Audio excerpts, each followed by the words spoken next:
Début de l'année 1964. La ville de Wilmington, dans le Delaware. À l'intérieur du laboratoire de recherche avancée spacieux et éclairé par des lampes fluorescentes de la corporation chimique DuPont, de massives hôtes aspirantes bourdonnent doucement. L'air est imprégné d'une odeur subtile mais piquante de solvants et de réactifs chimiques. Derrière l'un des établis en bois, garnis de flacons en verre, de bêchers et d'agitateurs magnétiques, se tient une femme de petite taille en blouse blanche de laboratoire. Elle s'appelle Stephanie Kwolek. Elle observe attentivement l'agitateur tourner à l'intérieur d'un récipient en verre, essayant de dissoudre une poudre blanche tenace et récalcitrante dans un milieu chimique agressif. Imaginez l'atmosphère d'un laboratoire de chimie du milieu du XXe siècle. Pas de simulation informatique ni d'analyseur numérique à écran tactile. Toute la science se fait à la main. C'est un monde d'essais et d'erreurs. Un monde d'écritures interminables dans de épais registres de laboratoire, remplis d'une écriture soignée où chaque synthèse réussie est le résultat de centaines de tentatives infructueuses. Stephanie Kwolek travaille exactement ainsi, avec une méthodologie et une ténacité incroyables qui sont déjà devenues légendaires parmi ses collègues. Pour comprendre comment Kwolek s'est retrouvée dans ce laboratoire devant un mélange chimique trouble, il faut remonter un peu en arrière, en 1946. La Seconde Guerre mondiale venait de se terminer et l'économie des États-Unis d'Amérique se réorientait vers des objectifs pacifiques. Stephanie, âgée de 23 ans et fraîchement diplômée en chimie, cherchait un emploi temporaire. Son véritable rêve était la médecine.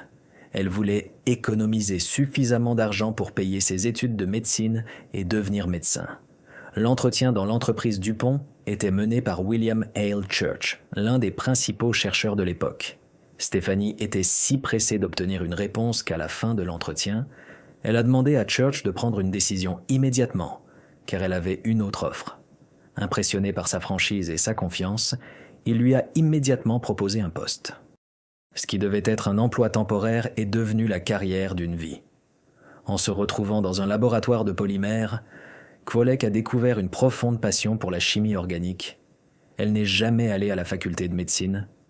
Au lieu de cela, elle a commencé à concevoir des molécules. Au début des années 1960, la société DuPont était le leader mondial absolu dans la production de matériaux synthétiques. Leur invention la plus célèbre, le nylon, a révolutionné l'industrie textile et a rapporté des millions de dollars à l'entreprise. Mais maintenant, les chercheurs étaient confrontés à une nouvelle tâche, beaucoup plus ambitieuse et complexe. Les analystes prédisaient une crise énergétique imminente. Les voitures de l'époque étaient lourdes, peu maniables et consommaient d'énormes quantités d'essence. L'industrie automobile avait désespérément besoin de moyens pour réduire le poids des véhicules et l'un des principaux problèmes résidait dans les pneus. Dans ces années-là, le cordon d'acier était utilisé pour donner de la résistance aux pneus. L'acier était solide, fiable, mais incroyablement lourd. La direction de DuPont a fixé à son laboratoire de recherche avancée un objectif fantastique: créer une fibre synthétique aussi résistante que l'acier, tout en restant légère comme un tissu ordinaire ou la fibre de verre. Si un tel matériau était trouvé, il pourrait remplacer l'acier dans les pneus de voiture, réduisant radicalement leur poids et, par conséquent, la consommation de carburant. La tâche semblait presque impossible. La chimie des polymères étudie les macromolécules de longues chaînes composées d'unités structurelles répétées. Imaginez un polymère comme un collier de perles microscopiques ou une longue chaîne d'attache parisienne. Les polymères traditionnels, comme le nylon, ont des chaînes moléculaires flexibles. À l'état fondu ou dissous, elles s'en mêlent les unes avec les autres, comme une portion de spaghetti cuit. C'est cette flexibilité qui rend le nylon si élastique et doux. Mais pour créer une fibre capable de remplacer l'acier, les chaînes flexibles ne convenaient pas. Les scientifiques avaient besoin de ce que l'on appelle des polymères, à chaîne rigide, des molécules qui se comporteraient non pas comme des spaghettis cuits, mais comme des bûches de bois rigides. Si de telles molécules pouvaient être alignées en une seule rangée droite, parallèlement les unes aux autres, les liaisons entre elles créeraient un matériau d'une densité et d'une résistance incroyables. Cependant, les polymères rigides présentaient un problème critique. Il était extrêmement difficile de travailler avec eux. Les polymères conventionnels peuvent être fondus à haute température et extrudés à travers des plaques métalliques spéciales dotées de minuscules trous, des filières, pour produire des filaments fins. Ce processus ressemble à l'extrusion de viande hachée à travers la grille d'un hachoir. Mais les polymères rigides, composés de cycles aromatiques complexes, refusaient de fondre. Lorsqu'ils étaient chauffés, ils se carbonisaient et se décomposaient simplement. Il ne restait qu'une seule solution, les dissoudre. Mais là encore, la nature semblait se moquer des chimistes. Ces polymères étaient si stables qu'ils refusaient de se dissoudre dans la plupart des solvants chimiques connus. C'est précisément ce problème que Stéphanie Kwolek a abordé au début de l'année 1964. Elle travaillait sur des polyamides à base d'acide para-aminobenzoïque et tentait de trouver la combinaison idéale de solvants qui permettrait aux molécules rigides de passer à l'état liquide. Mois après mois, elle a mené des dizaines d'expériences mélangeant des acides agressifs et des esters complexes. Les solutions polymères, avec lesquelles les chimistes avaient l'habitude de travailler à l'époque, ressemblaient généralement à un sirop transparent et épais ou à de la mélasse. Elles étaient visqueuses, coulaient lentement le long des parois des flacons en verre et s'étiraient facilement en fil si l'on y plongeait une baguette en verre. Mais ce jour-là, la solution que Stéphanie avait reçue dans son flacon était complètement différente. Elle n'était pas transparente. Elle n'était pas épaisse. C'était un liquide étrange, trouble et opalescent, ressemblant plus à du lait caillé ou à de l'eau sale. Lorsque Kwok secouait le flacon, le liquide se comportait de manière imprévisible, scintillant d'un étrange lustre nacré, comme si une structure cachée s'y trouvait. Pour tout autre chimiste de l'époque, un tel résultat aurait signifié un échec. Une solution trouble et liquide signalait généralement que le polymère ne s'était pas dissous correctement, ou que les chaînes moléculaires étaient trop courtes. La pratique courante dans de tels cas consistait simplement à jeter le mélange raté dans l'évier de déchets, à faire la note correspondante dans le journal et à recommencer. Mais Stéphanie Kwolek possédait une intuition remarquable et une curiosité insatiable. Elle regardait ce liquide étrange et n'y voyait pas une erreur, mais une anomalie qui méritait d'être étudiée. Elle remarqua que, malgré sa fluidité, le liquide présentait une propriété singulière.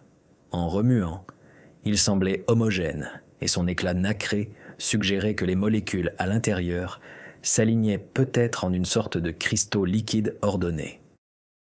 Stéphanie a pris une décision qui allait changer à jamais l'histoire de la science des matériaux. Elle a décidé d'apporter cette eau sale à l'atelier de filature du laboratoire afin d'essayer de la faire passer à travers une filière et d'en tirer un fil.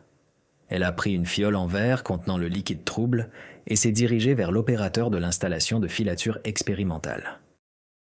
Devant elle l'attendait une confrontation avec les règles établies et le scepticisme de ses collègues qui ne croyaient pas qu'une substance aussi suspecte puisse donner quelque chose de valable. Imaginez un atelier de filage expérimental du laboratoire de recherche avancée de DuPont en 1964. C'est un espace spacieux, rempli du bruit des moteurs et des pompes en marche, où se dresse un appareil métallique massif, une machine à filer expérimentale. Son cœur est un système de tubes, de réchauffeurs et de pompes qui, sous une pression énorme, font passer une solution polymère à travers une filière, une plaque métallique percée de trous microscopiques. À la sortie de la filière, le liquide se solidifie instantanément, se transformant en fils extrêmement fins qui sont ensuite enroulés sur des bobines tournant rapidement. C'est Charles Smollen, un opérateur, qui dirige cette machine complexe et capricieuse. C'est à lui que Stéphanie Kwolek s'approche avec une fiole de liquide trouble et nacré. Lorsque Charles observe le liquide dans le récipient en verre, son visage exprime un doute évident. Technicien expérimenté, il est habitué à travailler avec des solutions de polymères épaisses et transparentes rappelant le miel ou la mélasse. Ce que Stéphanie lui a apporté ressemble à de l'eau sale avec un dépôt. Smolène refuse catégoriquement de verser cette solution dans son appareil. Ses arguments sont tout à fait raisonnables et professionnels. Le liquide est trop fluide, il contient manifestement des particules insolubles. Si un tel mélange est versé dans la machine, ces particules microscopiques obstrueront immédiatement les minuscules trous de la filière. La filière est une pièce complexe et coûteuse. Son nettoyage nécessitera un arrêt de plusieurs heures de l'équipement, le démontage de tout le système et le lavage avec des acides agressifs. Charles ne veut pas risquer l'équipement pour une expérience qui, selon toutes les lois de la chimie de l'époque, est vouée à l'échec.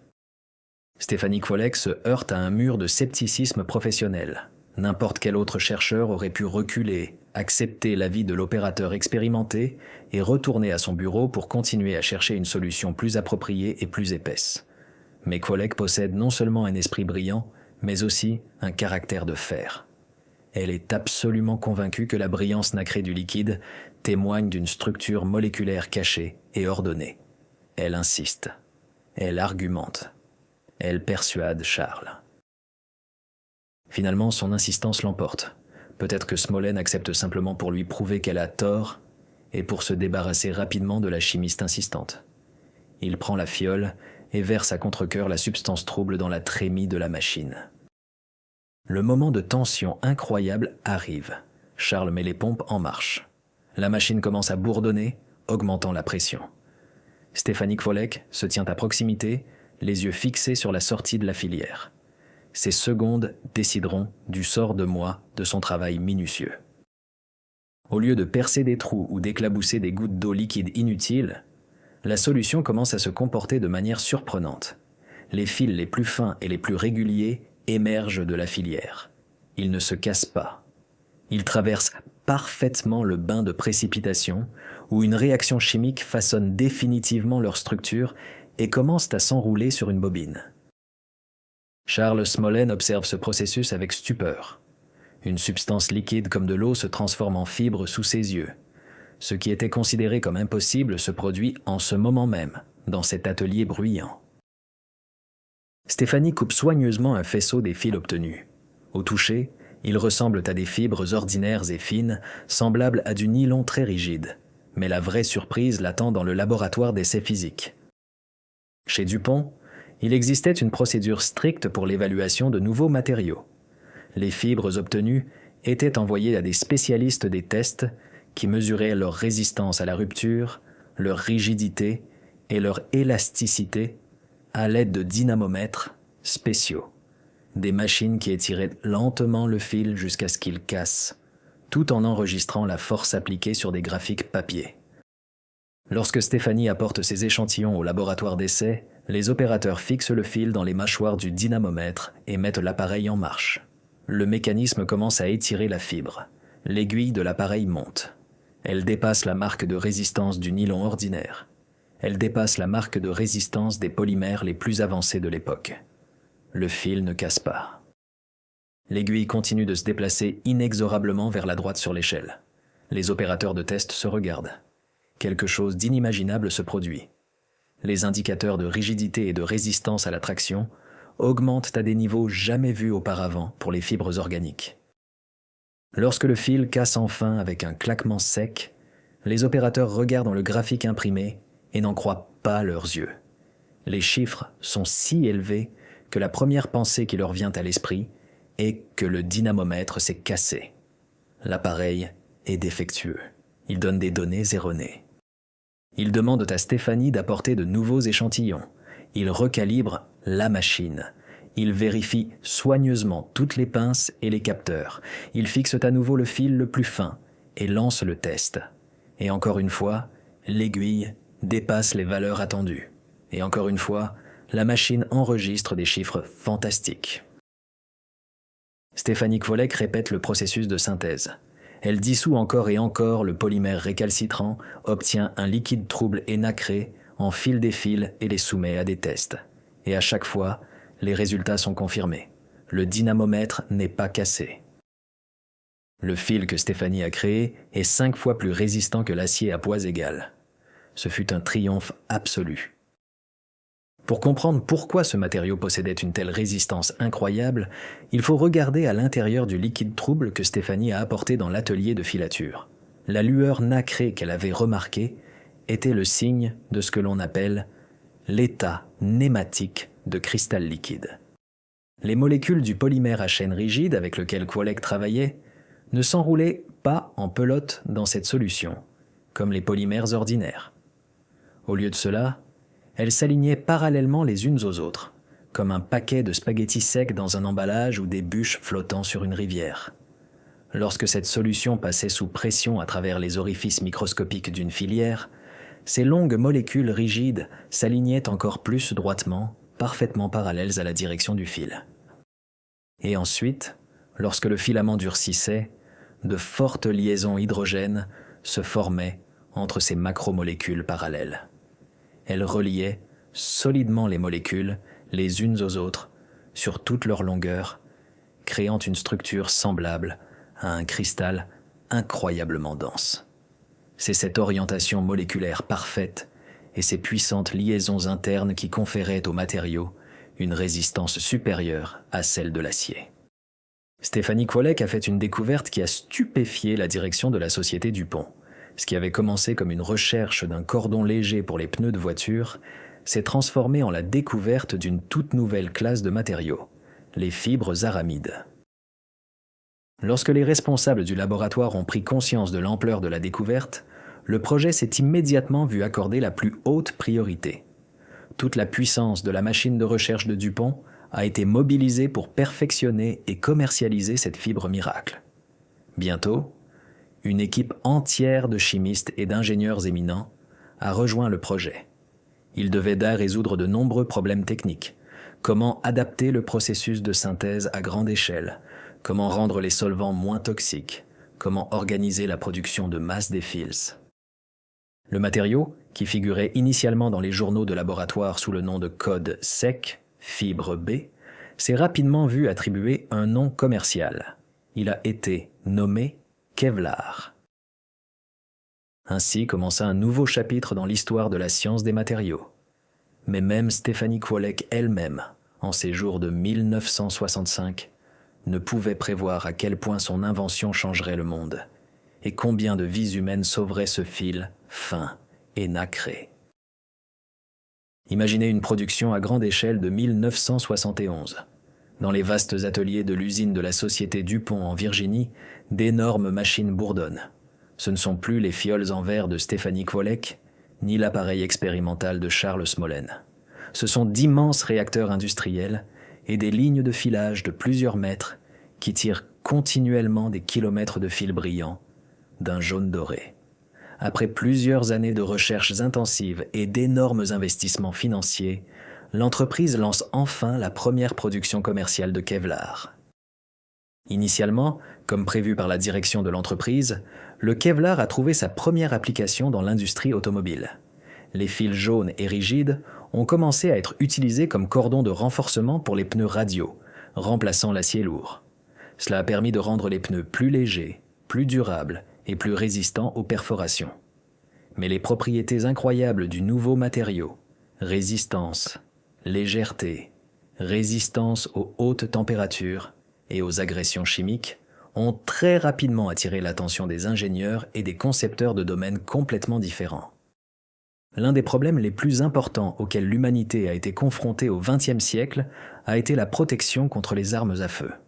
Pendant des décennies, les ingénieurs militaires et la police ont cherché un moyen de protéger les soldats et les patrouilleurs contre les balles.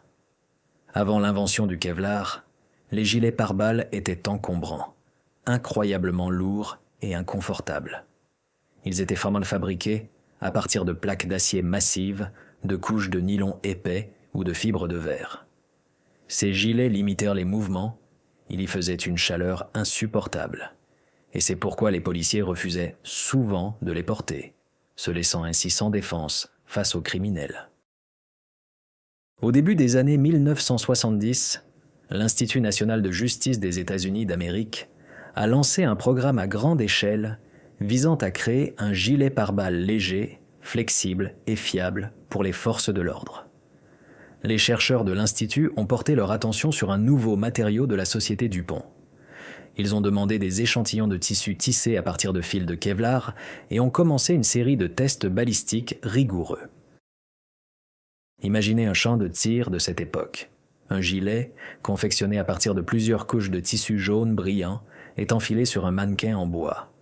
À quelques mètres de distance, se tient un chercheur, un pistolet à la main. Un coup de feu assourdissant retentit.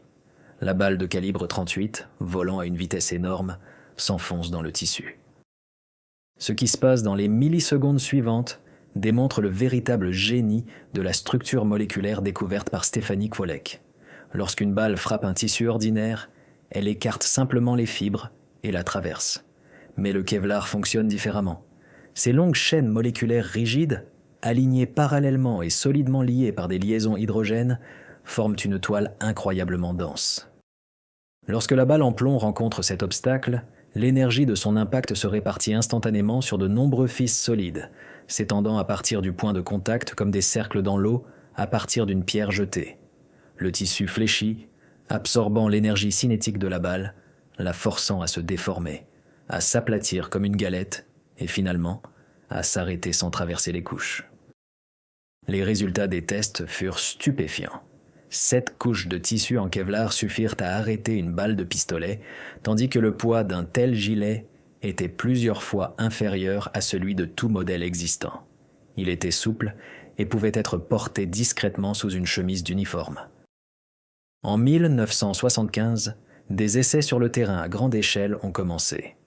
Plusieurs milliers de policiers de patrouille dans 15 villes d'Amérique ont reçu de nouveaux gilets pare-balles en Kevlar pour un port quotidien. Ce fut un tournant. Peu de temps après le début des essais, la première sauvegarde de vie documentée s'est produite. Un policier de Seattle a reçu une balle dans la poitrine lors d'une fusillade dans un magasin, mais est resté en vie grâce à la fine couche de tissu jaune sous sa chemise. À partir de ce moment, le Kevlar est devenu synonyme de salut. Au cours des décennies suivantes, les armures souples en fibres aramides sont devenues la norme pour la police et les forces armées du monde entier. Selon les estimations les plus modestes, au cours du dernier demi-siècle, l'invention de Stefanie Kwolek a sauvé la vie de plus d'1 million de personnes, policiers, soldats, casques bleus et journalistes dans des zones de conflit. Il existe même un club informel, survivant grâce au Kevlar, qui rassemble des milliers d'agents de police que le fil jaune résistant a protégé d'une mort certaine. Mais les gilets pare-balles ne sont qu'une petite partie de l'histoire à succès de ce matériau étonnant. Le Kevlar a provoqué une véritable révolution technologique dans de nombreuses autres industries. Grâce à sa légèreté et sa résistance, il est devenu indispensable dans les industries aéronautiques et aérospatiales. Les matériaux composites à base de Kevlar sont utilisés pour créer des pièces légères d'avions et d'hélicoptères. Lorsque les ingénieurs ont conçu les rovers pour l'exploration de la planète rouge, c'est le Kevlar qui a été choisi comme matériau pour les parachutes géants et les coussins gonflables destinés à amortir l'impact de l'appareil sur la surface rocheuse martienne. L'invention de Kwolek a littéralement atteint d'autres planètes. Dans le sport, le Kevlar a changé la donne. Il est utilisé pour fabriquer des casques légers et résistants pour les pilotes, des carrosseries de voitures de Formule 1, des canoës ultra légers, des raquettes de tennis, des skis et même des voiles pour les yachts de course, qui ne s'étirent pas sous la pression du vent de tempête. Il est utilisé pour fabriquer des gants de protection pour les bouchers et les ouvriers des verreries afin d'éviter les coupures profondes. Il est utilisé pour renforcer les câbles à fibres optiques posés au fond des océans, protégeant les fragiles fils de verre de l'énorme pression de l'eau et des morsures de requins. Le Kevlar est utilisé pour fabriquer des plaquettes de frein, des courroies d'entraînement et des vêtements résistants au feu pour les pompiers. Il est partout. Stefanie Kwolek, une chimiste qui rêvait autrefois de devenir médecin et de sauver des vies, a fini par en sauver beaucoup plus en créant une structure moléculaire dans son laboratoire. Pour sa découverte, elle a reçu de nombreuses distinctions et prix.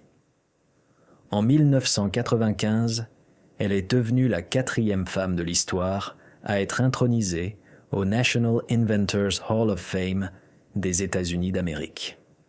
Jusqu'à la fin de ses jours, elle est restée une personne humble et dévouée à la science, conseillant souvent de jeunes scientifiques et parlant de chimie aux écoliers. Son histoire n'est pas simplement le récit d'une expérience réussie, c'est l'histoire de l'importance de remettre en question les autorités, de faire confiance à son intuition et de ne pas reculer face à un échec apparent. Si Charles Smollen avait refusé de filer le liquide trouble, Kwolek aurait pu abandonner. Si elle avait jeté cette étrange solution nacrée à l'évier, le monde aurait été privé d'un matériau qui a changé le cours de l'histoire. Stefanie Kwolek a prouvé que les grandes découvertes ne se cachent pas souvent dans des résultats parfaits et transparents, mais dans les anomalies, dans ces phénomènes étranges et inexplicables que la plupart des gens ne remarquent tout simplement pas. Elle a vu le potentiel dans l'eau trouble. Et de cette eau est né un fil plus solide que l'acier, un fil qui continue de protéger l'humanité et de faire progresser la technologie.